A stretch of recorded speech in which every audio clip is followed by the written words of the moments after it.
Kalau tidak mau menghadapi masalah, tidak mau menghadapi kendala, lebih baik out dari bumi ini.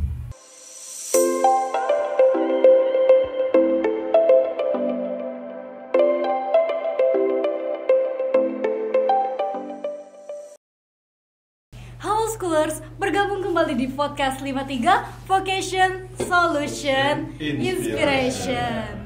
Oke, senang banget nih bisa kembali bertemu dengan teman-teman vocationer. Semoga teman-teman juga tetap semangat dan masih setia dengan podcast 53. Oke, jadi di hari ini podcast 53 mengajak Kak Sudin, Pak Junaidi untuk ngobrol-ngobrol bareng kita. Oke, selamat siang Pak Junaidi. Selamat siang Indira, apa kabar? Alhamdulillah saya baik. Nah, gimana nih Pak Junaidi sendiri? Gimana kabarnya hari ini Pak? Ya, kabar saya alhamdulillah luar biasa dahsyat. Allahu Akbar. Luar biasa. Oke. Kita ngobrol-ngobrol santai nih Pak. Juga udah disediain kopi ya Pak? Oh iya. Boleh nih Pak, Yuk. diminum dulu Pak. Ngopi dulu ya, Indira. Oke, boleh. Biar nggak nervous ya. Iya betul. Kan Dira mana kopinya? Saya udah Pak tadi. Oke, thank you Indira. Nih, Dira, ngomong-ngomong bapak kita ini juga anak STM loh. Sekarang Wow. jadi pejabat di Dinas Pendidikan. Apa yang perlu Dira ketahui nih tentang anak STM satu ini gitu? Kalau kita kan ada kayak statement kalau anak STM itu lulusannya mungkin harus yang linear sama jurusannya atau sama sekolahnya itu. Jadi kalau STM kan biasanya akan berkecimpung di dunia industri gitu ya Pak. Ya. Nah tapi kalau Pak Junaidi sendiri membuktikan bahwa dari anak STM bisa menjabat sebagai Kasudin gitu. Boleh nih Bapak ceritakan sebagai motivasi kita juga kalau buat anak STM tuh nggak melulu harus sesuai sama jurusannya, tapi bisa lebih dari itu. Lebih bisa berkembang ya. Betul. Oke. Ya. Senang sekali hari ini saya berada dan diundang oleh Vodcast, Vocation Solution Inspiration. Ini sebuah lembaga di SMK Negeri 53. Keren banget, SMK Negeri 53 punya podcast. Saya ucapkan dulu selamat, sukses untuk podcast SMK Negeri 53 Jakarta. Amin. Keren. Terima kasih Pak. Kedua, terkait dengan pertanyaan yang disampaikan oleh Mbak Indira. Indira namanya kan? Dira. Betul Pak, betul. Indira. Panggilannya Dira. Panggilannya Dira. Cantik. Saya di tahun 81 menjadi siswa STM Negeri 3 Jakarta. Lulus dari STM, kemudian diberi kesempatan untuk kuliah di Bandung dan mengambil sebuah program yang masih linear dengan teknologi, walaupun orientasinya menjadi guru. Dan saat itu menjadi sebuah cita-cita bagi saya menjadi guru STM. Dan tentu begitu senang ketika saya menjadi guru di STM. Yang selanjutnya saya menjadi guru hingga dalam kurun waktu tertentu diangkat menjadi kepala sekolah di beberapa sekolah SMK juga. Walaupun saat itu ada SEMEA, ada STM, ada sekolah seni, tapi semua di lingkup sekolah menengah kejuruan sebagai kepala sekolah. Dan kemudian ikut bertanding untuk tes sebagai seorang pejabat di struktural. Kalau guru itu fungsional, di struktural itu pejabat di kantor, kira-kira gitu Mbak Indira. Dan itu terus berkarir hingga saat ini diberikan amanah menjadi Kasudin Pendidikan Jakarta Barat 2. Indira, darah Pak Junaidi nih kalau dibeset sama silet keluarnya STM, SMK, STM, Vokasi. SMK, vokasi. Kira-kira gitu. Iya. Karena STM banget sesungguhnya Pak Junaidi. Gitu Indira. Luar biasa Pak. Dira mungkin yang tidak dikenal Pak Jun ini begitu sama STM waktu itu ya Pak Jun ya, STM, terus masuk dikuliahkan ini dulu dibayar pemerintah Pak ya? Iya. Dibayar pemerintah ya. Kuliah ikatan dinas dibayar oleh pemerintah. Tidak sekedar dibayar, tetapi lulus dari tempat kuliah itu menjadi pegawai negeri. Itu TTUC Bandung ya? TTUC Bandung. Iya. Di sana ada program pemerintah namanya IATEF, Indonesian Australian Technology Education Project. Jadi bagaimana pemerintah Republik Indonesia kala itu membangun sebuah lembaga kerjasama antara Indonesia Australia untuk melahirkan bibit-bibit guru, bibit-bibit baru untuk guru SMK, dan hingga detik ini terus bergulir. Tentu namanya bukan lagi IATEF atau TTUC, sekarang ini dengan nama yang berbeda, tapi keren itu lembaga gitu. Ini Pak Jun, Indira juga agak tahu kok bisa ya Pak Jun mengambil atau diambil oleh pihak pemerintah atau disekolahkan itu. Ini pasti ada ceritanya nih di waktu STM gitu. Ada.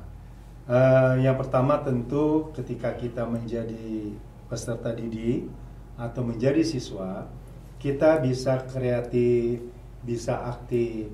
Bukan sebuah kebetulan ketika saya di STM saat itu di tahun 82 saya menjadi ketua OSIS. Ketua OSIS. Di STM. Aktivis ini Dira. Gitu. Ya. Artinya saat itu kita senang berorganisasi, menjadi ketua OSIS.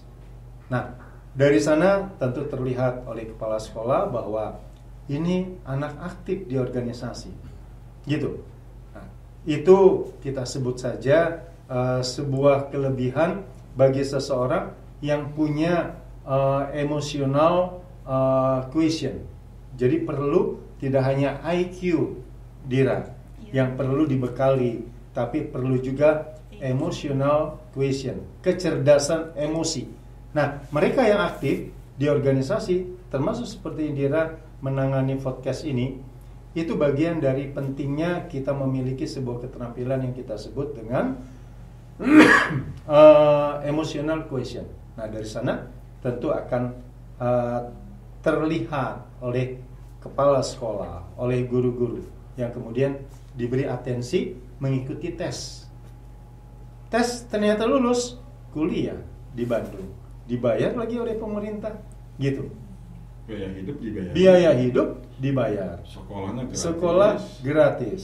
Lulus menjadi pegawai negeri sipil. Luar biasa. Bersyukur kita. Jadi Dira kalau anak STM Pak Jun ini dulu waktu sambil sekolah, selain belajar keterampilan, kompetensi, belajar juga organisasi. Sekarang anak sekarang gimana kira-kira ya? Tertarik nggak dengan organisasi seperti yang dialami oleh Pak Jun itu? Ada beberapa anak atau di 53 juga ada Pak yang terlihat memang aktif berorganisasi, dan sebagian lain lagi mungkin lebih memilih untuk fokus aja di pelajarannya mereka. Jadi mungkin mereka lebih memilih untuk kalau di organisasi mereka mungkin takut disibukkan dengan hal-hal lainnya. Takut gitu. terganggu belajarnya. Betul. Ya, gitu. makanya mereka lebih memilih untuk nyaman aja di zonanya mereka gitu. Iya. Kalau menurut Pak Jun gimana nih Pak Jun? Anak-anak tuh. Nah ini iya. pentingnya saat ini ya Pak Basuki sebagai kepala di SMK Negeri 53 Jakarta, bahwa saat ini berbeda dengan saat dimana tahun 80, 90 iya, gitu ya. Sepakat. Nah dulu yang namanya intelligence quotient IQ itu menjadi modal dasar bagi setiap orang, sehingga kalau IQ-nya rendah dianggap tidak memiliki kemampuan lebih. Padahal IQ itu adalah hanya sekedar kecerdasan intelijensi. Ada seseorang yang IQ-nya tinggi, tetapi ternyata memiliki kerendahan dari sisi emosional. Apa yang terjadi? Banyak di antara mereka yang tak mampu mengendalikan diri dan gagal. Oleh karenanya, IQ secara akademis tidak cukup, perlu dibarengi dengan yang namanya EQ, emotional quotient. Dengan demikian, kalau belajar di dalam kelas, di luar kelas belajar tanpa ada dinamika ruang gerak, bermain, berolahraga, itu nggak bagus juga. Nah, dibarengi di kelas belajar, tingkatkan kemampuan akademis, prestasi. Di luar kelas atau di dalam kelas, belajar juga aktivitas yang mampu membangun prestasi emosional. Keren. Jadi IQ, EQ. Cukupkah dua hal itu? No. Ada lagi. Apa itu? SQ, spiritual quotient. Nah, dengan spiritualism yang dimiliki oleh seseorang, apalagi kita Indonesia punya sejumlah agama yang menjadi latar belakang, karena pentingnya agama itu bagi kita yang nanti akan mengarahkan, dan dengan agama hidup ini bisa lebih terarah. Cukupkah IQ, EQ, dan SQ? Tidak. Ada A, adversity quotient. Apa itu? Adversity quotient adalah ketahanmalangan atau ketangguhan seseorang ketika menghadapi dinamika atau permasalahan dalam hidup. Saat ini di tahun 2000 kemari dan 2045, ketika Anda di masa-masa Anda yang nanti akan memimpin negeri ini, perlunya ketahanmalangan, namanya adversity quotient. Tangguh. Dan hidup ini harus tangguh, gak boleh cengeng. Gitu. Hadapi masalah dengan tegar. Tidak boleh bermanja-manja ria. Sehingga kecerdasan akademis, IQ, intelijensi, kemudian kecerdasan emosional, kecerdasan spiritual, dan kecerdasan ketangguhan dalam menghadapi masalah bagi anak-anak sekarang dahsyat. Dan itu perlu dimiliki anak-anak peserta didik sekarang ini. Ya? Ini sepertinya dengan ini ya, ada artikel yang ngomong kalau IQ itu rata-rata membuat keberhasilan itu hanya 6%. Paling tinggi 12% kabar. Terbesar itu di EQ ya. EQ. EQ itu kan termasuk bagaimana berkomunikasi gitu. Termasuk. Itu Pak Jun ya? Iya. Itu mungkin tidak. Ada mau digali lagi dari Pak Jun? Pak Jun kan dari anak STM, lalu kemudian jadi guru di SMK, dan kemudian menjadi kepala sekolah, dan kini menjadi Kasudin. Bosnya kepala sekolah. Nah, iya itu. Di dalam perjalanan karir Bapak, kira-kira Bapak menemukan beberapa kendala kah sebelumnya? Ya, dalam hidup ini kendala, masalah itu kerap terjadi. Kalau tidak mau menghadapi masalah, tidak mau menghadapi kendala, lebih baik out dari bumi ini. Nah, itulah pentingnya bagaimana kita mendrill diri untuk menyiapkan diri agar kita tangguh terhadap dinamika atau masalah atau kendala yang terjadi. Mengapa demikian? Itu bagian dari variasi dalam hidup ini, bahwa masalah itu menjadikan kita lebih cerdas. Seseorang yang berhadapan dengan masalah dan kemudian mampu menyelesaikan masalah, orang itu telah naik, telah maju satu langkah atau satu tingkat. Dan hadapi agar kita mampu lebih tinggi lagi, lebih maju lagi. Karena memang kita harus maju. Ingat, saya sebagai muslim, saya selalu ingat sebuah kalimat dalam azan, ya, hayya alal falah. Artinya raihlah kemenangan. Dalam hidup ini penuh dengan pertempuran, penuh dengan peperangan. hadapi pertempuran, peperangan ketika kita berhadapan dengan masalah.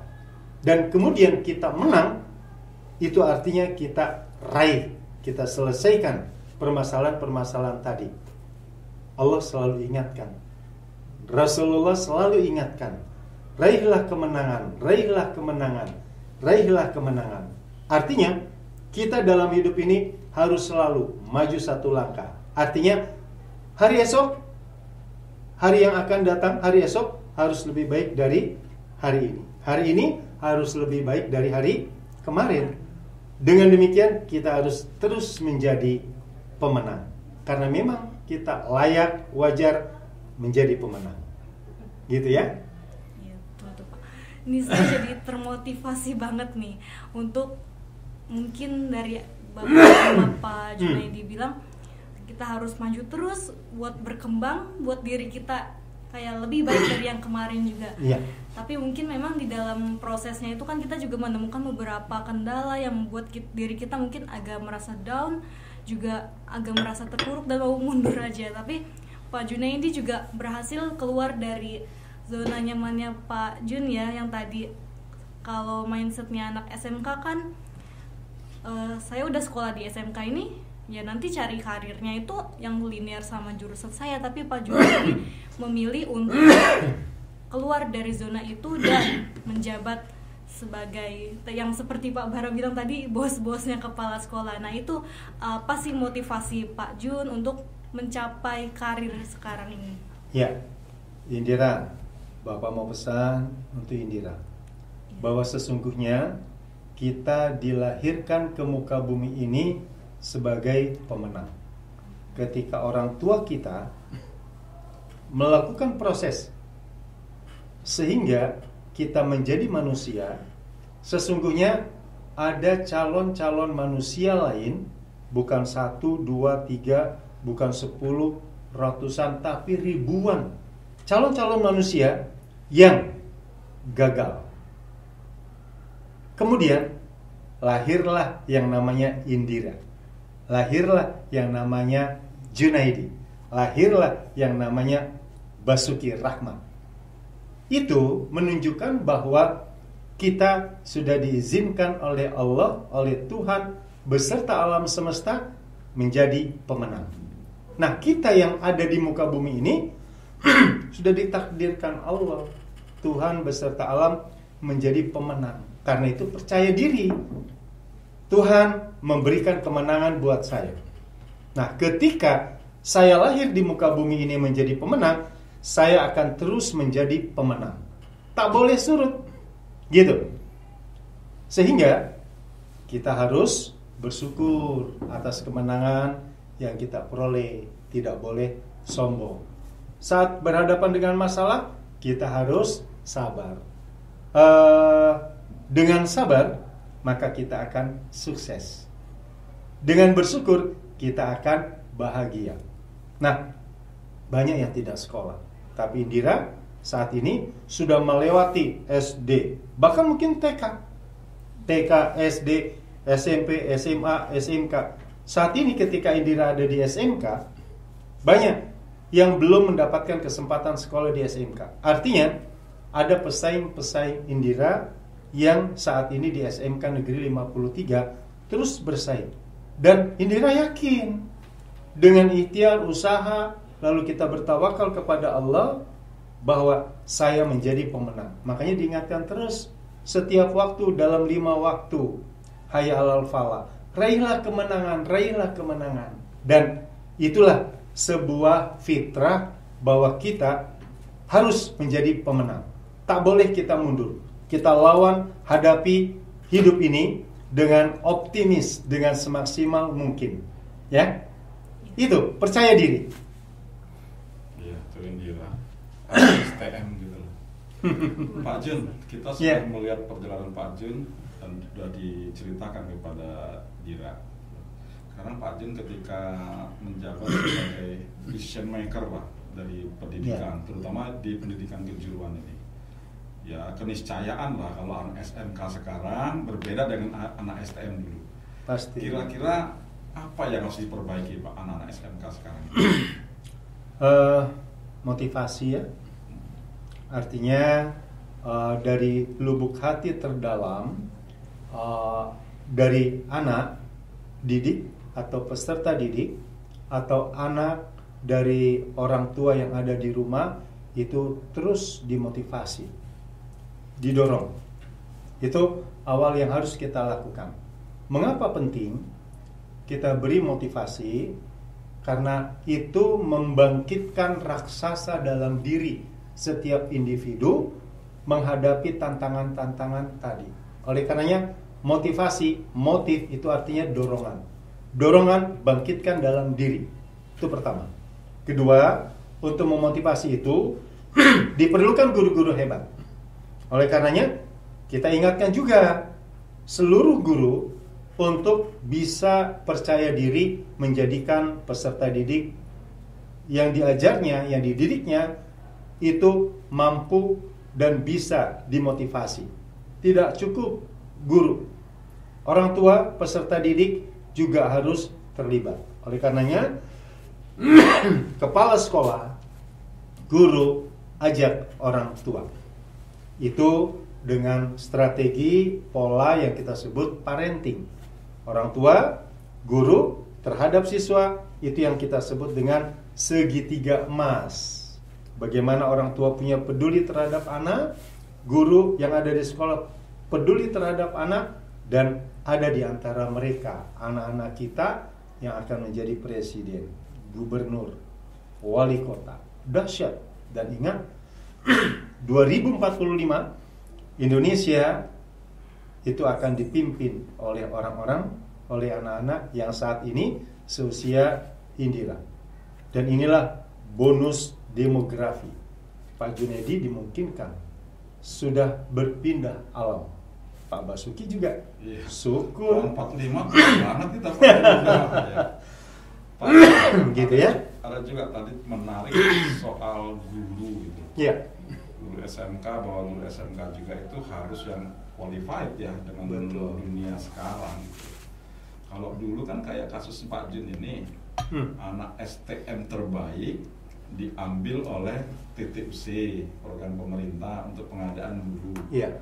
Terus ada juga yang program Bank Dunia. Saya termasuk salah satu di antaranya. Oke, World Bank ya. Ya, World Bank yang ada di IKIP Padang dan IKIP Jogja. Sekarang kira-kira ada nggak Pak dari anak SMK terbaik ini yang kita kader jadi guru itu? Ya, Pak Basuki, Indira, dan teman-teman semua, DKI Jakarta, belum bicara Indonesia, punya program. Gubernur Provinsi DKI Jakarta, Pak Anies Rashid Baswedan, punya program yang di breakdown di Dinas Pendidikan Provinsi DKI Jakarta. Di breakdown lagi di Jakarta Barat. Apa itu? Kartu Jakarta Mahasiswa Unggul. KJMU ya? KJMU. Kartu Jakarta Mahasiswa Unggul adalah sebuah program pemberian atensi perhatian satu semester ini bagi anak-anak Jakarta akan diberi 9 juta per semester. Per semester Per 9 semester juta. 9 juta. Syaratnya tentu anak Jakarta. Bisa sekolah di perguruan tinggi swasta, bisa sekolah di perguruan tinggi negeri. Awalnya perguruan tinggi negeri, tapi sekarang swasta pun di Jakarta oke. Tapi perguruan tinggi swastanya yang terakreditasi A. Dan itu ada di Jakarta. Keren banget. Perhatian atensi Pak Gubernur untuk anak-anak Jakarta. Keren, dahsyat. Nah, di Indonesia program kementerian juga ada program-program beasiswa seperti itu. Gampang, mudah, browsing saja program beasiswa di kementerian, nanti akan keluar. Bantuan dari lembaga-lembaga, yayasan-yayasan pun banyak. Tak usah jauh-jauh, berdayakan program Kartu Jakarta Mahasiswa Unggul di Jakarta untuk mendapatkan itu. Yang pasti kreatif, cerdas, pandai, orang Jakarta diberi kesempatan. Kira berminat jadi guru SMK dibiayai oleh pemerintah DKI? Itu kalau saya dapat kesempatan mungkin saya ada Ragu nih peluang kalau untuk ngomong mungkin berminat nggak ini? Oke, ada peluang untuk ngambil sih. Kalau dikasih beasiswa belajar yang benar kalau begitu. Insya Allah. Pak Bas, Iya. saya mau pesan sama anak-anak di SMK Negeri 53. Pesannya, pertama, tak boleh ragu, tanamkan, pastikan, tulis apa cita-cita Anda. Jadi Indira punya cita-cita, tuliskan.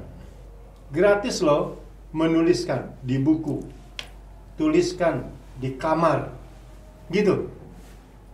Lulus dalam kurun waktu 1 tahun setelah lulus mau jadi apa, gitu. Lulus dari SMK Negeri 53, saya kuliah. Kuliahnya di mana? Sebutkan perguruan tinggi tempat kuliah, sampai dengan program keahlian atau jurusan yang mau dipilih. Passion Indira di mana? Itu yang kita sebut dengan afirmasi, penguatan dengan afirmasi. Tulis, pastikan, nyatakan. Saya Indira, lulus dari SMK Negeri 53, saya kuliah di Universitas Indonesia. Amin. Jurusan komunikasi. Gitu. Dan itu tanamkan oleh Indira. Tanamkan. Dan kalau sudah di tempat kuliah 4 tahun saya lulus, bekerja sebagai apa? Pastikan lagi. Itu namanya mewujudkan mimpi. Tentu ketika sudah ditulis agar itu terwujud, tidak sekedar afirmasi tadi. Afirmasi tadi yang dinyatakan, ditulis di kertas, itu masukkan dalam kekuatan pikiran, dalam benak pikiran kita. Imajinasikan, visualisasikan. Contoh, saat ini saya tunjukkan sama Indira sebuah jari yang jumlahnya berapa? 5 jari. 5 jari. Kemudian 5 jari tadi hilang, saya ganti sekarang 1 jari. Nah, kalau 1 jari ini saya lengkapi dengan 5 jari lain, kira-kira berapa jumlah jari tersebut? Jadi 6. Artinya, kenapa bisa seperti itu, Indira? Karena Indira sudah mengimajinasi 1 ditambah 5 jari tadi, 6. Nah, imajinasi, visualisasi jari-jari tadi 1, kemudian ditambah 5 menjadi 6, dan itu terdiri dari bayangan, imajinasi, cita-cita. Begitu juga ketika Indira mau kuliah, nyatakan, saya kuliah di Universitas Indonesia, langsung pikiran Indira bahwa saya ada di kampus UI Depok. Itu misalnya. Terus di sana Indira masuk ke sebuah kampus, tertulis jurusannya apa yang Indira inginkan. Sampai sejauh itu imajinasinya. Yang terakhir, kalau sudah diafirmasi, divisualisasi atau diimajinasi, yang ketiga, pastikan dengan kekuatan emosi tadi. Makanya ada emotional quotient. Yes, yakin saya bisa karena Allah. Itu. Kalau sudah demikian, serahkan pada Allah. Gitu. Serahkan pada Allah, dan itu namanya tawakal. Ya. Metode begitu tuh bagus tuh untuk sugesti kita. Mau jadi guru? Insya Allah mau, Pak. Alhamdulillah. Kalau guru-gurunya dari sekarang seperti ini, nanti guru-guru canggih akan mengajar anak-anak SMK Indonesia gitu ya. Barangkali di ujung ini, Andira, apa yang mau disampaikan lagi dengan Pak Junaidi? Mungkin dari tanggapan Bapak terhadap kayak motivasi remaja sekarang, kayak mereka ada beberapa remaja yang memilih untuk putus sekolah aja dan tidak melanjutkan pendidikan. Jadi kalau dari tanggapan Pak Junaidi sendiri terhadap yang seperti demikian itu gimana tuh, Pak? Tanggapannya, tak boleh itu terjadi. Mungkinkah itu terjadi? Dimungkinkan. Oleh karenanya, di kesempatan ini saya mengajak, yuk teman-teman, guru-guru, sahabat semua di SMK Negeri 53 Jakarta, untuk bisa berimajinasi, berafirmasi, meraih mimpi yang luar biasa, insya Allah bisa diwujudkan. Kedua, bersama orang tua, kondisikan untuk menciptakan calon-calon pemimpin bangsa. Tak ada kata kita harus mundur, tak ada kata kita gagal. Yang ada, sukses, berhasil, bahagia, optimis. Mau sukses, sabar. Mau bahagia, bersyukur. Dengan kata lain, sukses bisa kita raih bersama bahagia, dan bahagia bisa kita peroleh dengan sukses dan sabar. Luar biasa, mantap Pak. Ini dari penghujung. Sebenarnya ngobrol dengan Pak Jun asik ya, Dira ya. Iya, betul. Waktunya, durasinya kita ini kadang-kadang terbatas. Tapi lain kali saya pikir kita ajak ngobrol lagi Pak Jun, Dira. Iya, boleh Pak, boleh. Ya Pak Jun, kapan-kapan kita ngobrol sebagai orang tua di dunia pendidikan. Boleh. Ngobrol. Oke, barangkali kita di penghujung acara kita, silakan di closing.